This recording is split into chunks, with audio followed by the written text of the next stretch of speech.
Bienvenue sur Africa 24 pour cette nouvelle édition du QG News. Voici les titres de l'actualité. Après plus de 12 ans d'absence, les élections communales auront bien lieu en 2018 en Guinée.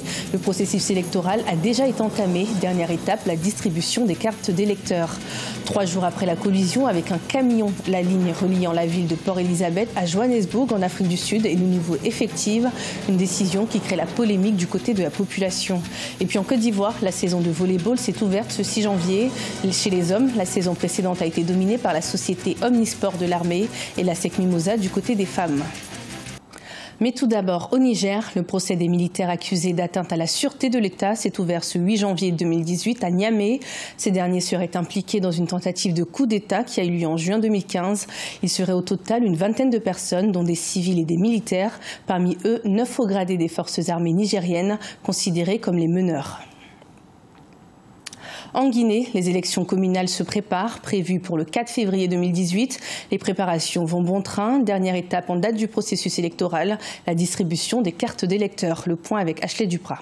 En Guinée, les élections communales se concrétisent. Le 4 février 2018, les électeurs des 342 circonscriptions électorales iront enfin aux urnes pour élire leurs conseillers municipaux, soit plus de 12 ans après les dernières élections communales. Pour l'opposition, qui a approuvé ces dates, l'heure est à la satisfaction. Les élus locaux vont être des vrais élus, au nom de nommés locaux. Enfin, ils vont s'exprimer à partir de la légitimité que leur confère le suffrage universel, au lieu de s'exprimer au nom de populations pour lesquelles ils n'avaient aucun mandat.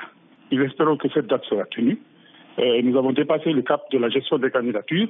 Plus de 1300 listes de candidatures ont été déposées à la CENI et acceptées par celle-ci.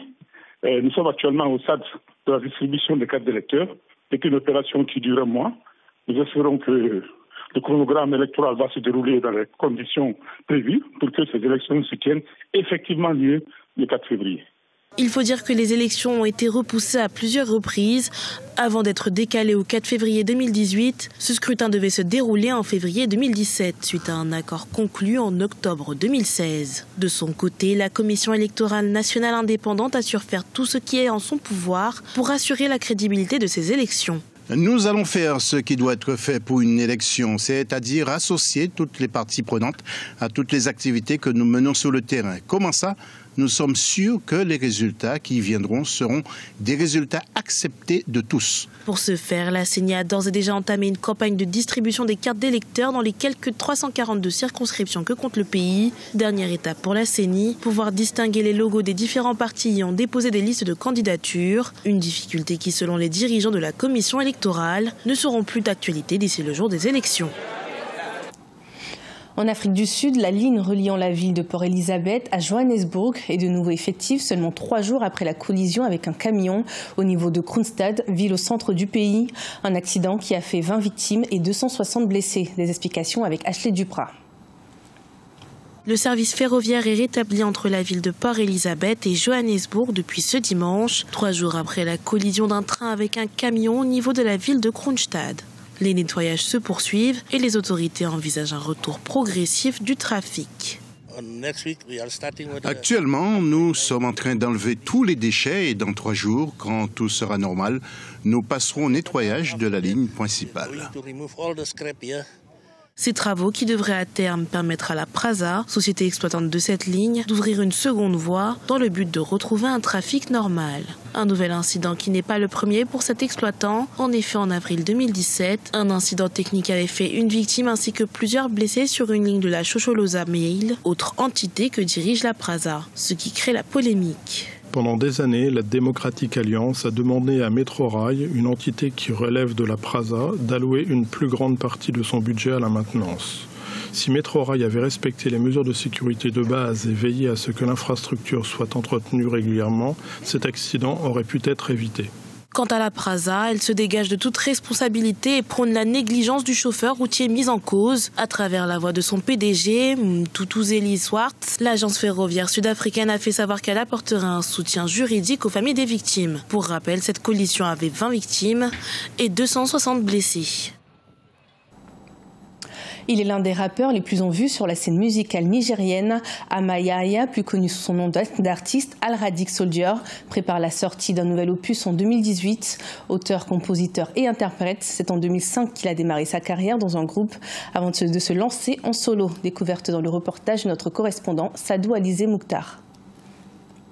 Auteur, compositeur et interprète, Ama Yahaya, alias Al-Radic Soldier, débute sa carrière en 2005 dans un groupe musical qu'il forme avec des amis. Connu du grand public grâce à son style reggae dancehall unique au Niger, c'est en 2009 et convaincu de ses potentialités qu'il s'engage dans une carrière solo. Choix qui s'est avéré payant au fil des années. Aujourd'hui, il fait partie des artistes rappeurs les plus en vue de la scène musicale nigérienne. Quand je discute avec des jeunes, ou bien même les gars de mon âge, c'est à travers ça que moi tire en tout cas la plupart des thématiques sur lesquelles je chante. La plupart de mes chansons, je chante l'amour, je chante la paix, la tolérance entre les êtres humains et surtout la prise de conscience des jeunes africains. En juin 2014, il organise tout seul sa première scène à guichet fermé pour la sortie de son premier album intitulé « Permis de rêver », une compilation de 12 titres de différents genres musicaux. Auteur des tubes « Dada »,« Le rap est-il mort » ou encore « Demoiselle », il a été lauréat de plusieurs concours musicaux.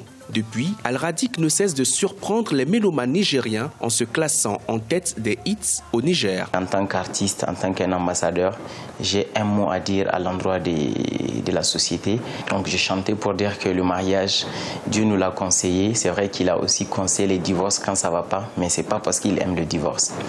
Donc ces messages, je les partageais dans un style qui est ouvert à toutes les classes d'âge. Un jeune, petit, grand, vieux, tout le monde peut écouter. Et j'ai chanté, surtout en langue Hausa, pour permettre à mon message de toucher la cible exacte.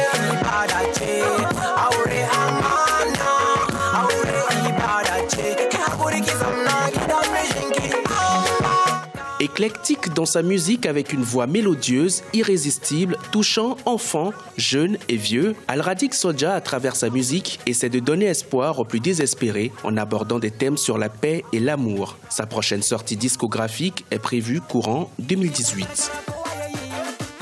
Ouverture de la saison de volley-ball en Côte d'Ivoire ce 6 janvier. Alors que le championnat va démarrer dès le 13 janvier, les vainqueurs hommes et femmes du championnat et de la Coupe nationale de la saison 2017 se sont réunis au Parc des Sports de la commune de Treichville dans le cadre de la Super Coupe. Le point avec notre correspondant Olivier Conan.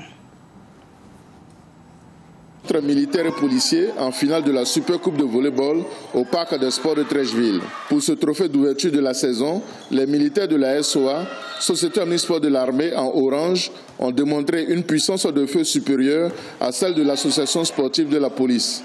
Au coup de canon des artilleurs de l'armée, les policiers trouvaient la procédure pour recoller au score. 25-20, 21-25, 25-13 et 23-25. À 2-7 partout, la victoire s'est décidée au tie-break. Un 5e set remporté par les militaires, 15-8.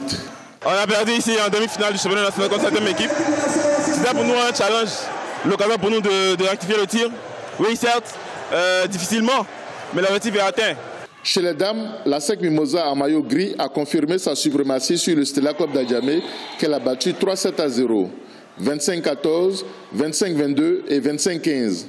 Comme l'année dernière et les années précédentes, les dames de la SEC ont démontré leur niveau supérieur pour la première fois sous les yeux de Roger Wognet, président du conseil d'administration du club jaune et noir.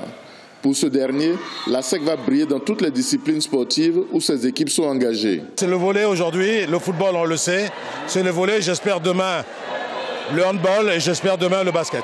Voilà, donc on revient petit à petit, reprendre en main les disciplines où on a brillé pendant de longues années.